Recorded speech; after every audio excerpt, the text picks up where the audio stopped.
Can a piece of just 10 millimeters decide a Formula One championship? And what happens when the most dominant team is accused of hiding key information? The FIA has just opened a new investigation into McLaren after the Las Vegas Grand Prix, and the implications could be devastating. During the race, everything seemed to be going relatively well. Norris crossed the finish line in second place and Piastri in fourth, results that, if maintained, would have further established them as the main contenders for the title. However, just as the celebrations began and the team began to taste success, the shadow of technical regulations loomed over them. After the race, the stewards of the FIA, the International Automobile Federation, carried out the usual checks in the park firm and in the garage, routinely but exhaustively inspecting the cars. It was then that they detected that the skid blocks, or where plates installed in the lower part of the cars, also popularly called planks, showed greater deterioration than allowed. Specifically, the measured thickness was less than the regulatory minimum of 9 mm stipulated by the corresponding technical article, which represented a direct violation of the regulation. The blow for McLaren, however, was not solely technical or regulatory.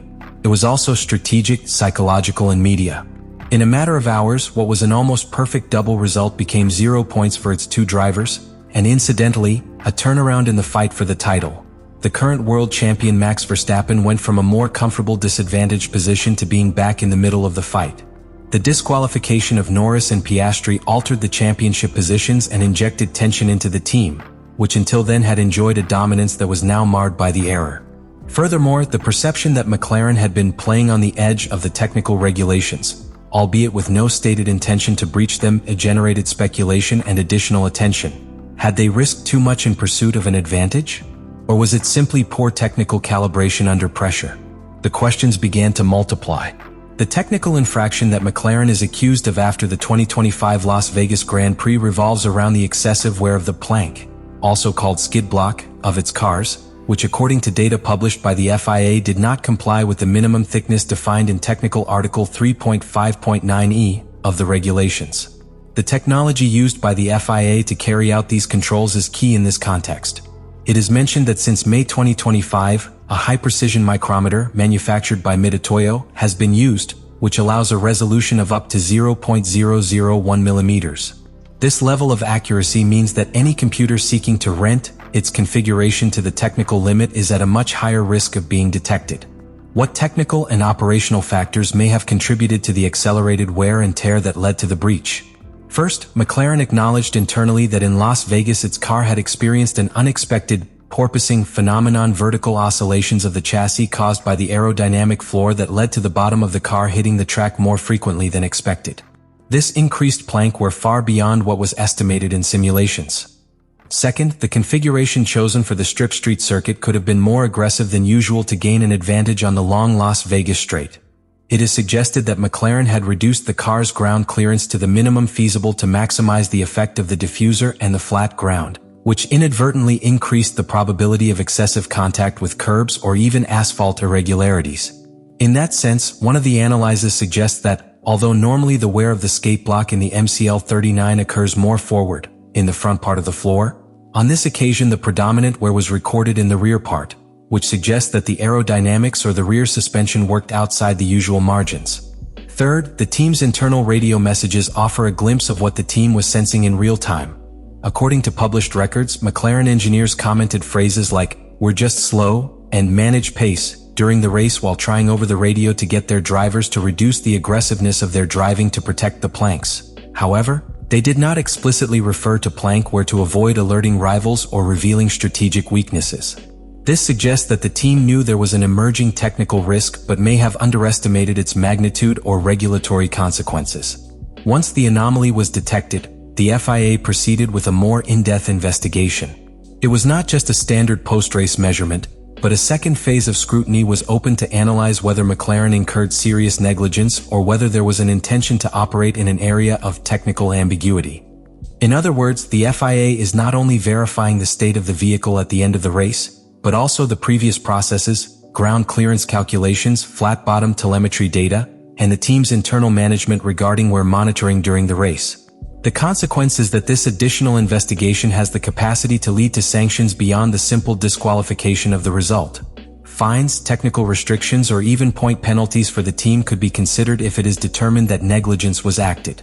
In short, what on the surface seemed like a minimal infraction a few tenths of a millimeter below the regulatory limit is actually the tip of a technical and strategic iceberg, where a chain of design, configuration, race management, and internal supervision decisions came together to produce a regulatory failure with an impact on the fight for the title.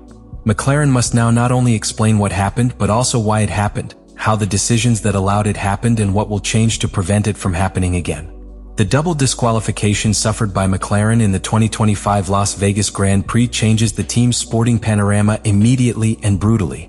From a purely championship point of view, losing the points they had achieved with Lando Norris and Oscar Piastri, who had initially finished second and fourth, means that Norris' lead at the top of the drivers' standings, which before the event had been solid, is reduced to just 24 points. What once seemed like an escape to the title now becomes a tight and tension-filled race, where every point, every free session, every qualifying lap counts again. From the board, the fight reopens, and rivals who already seemed far away like Max Verstappen are approaching with force. But the implications go beyond the numbers. In internal terms, the blow has been strong for the team's morale. McLaren had built a narrative of dominance, of technical superiority, and of being in control of their campaign until the end. Now that story is being questioned. Within the team, engineers and drivers face renewed pressure. They must not only perform on the track, but also demonstrate that they know how to avoid regulatory errors, that they control every technical variable, and that they can correctly manage the minimum margins. The feeling of vulnerability has emerged. In later interviews, Norris acknowledged that, "We clearly didn't get the balance right today." But the FIA's reaction is not limited to simply disqualifying the race result.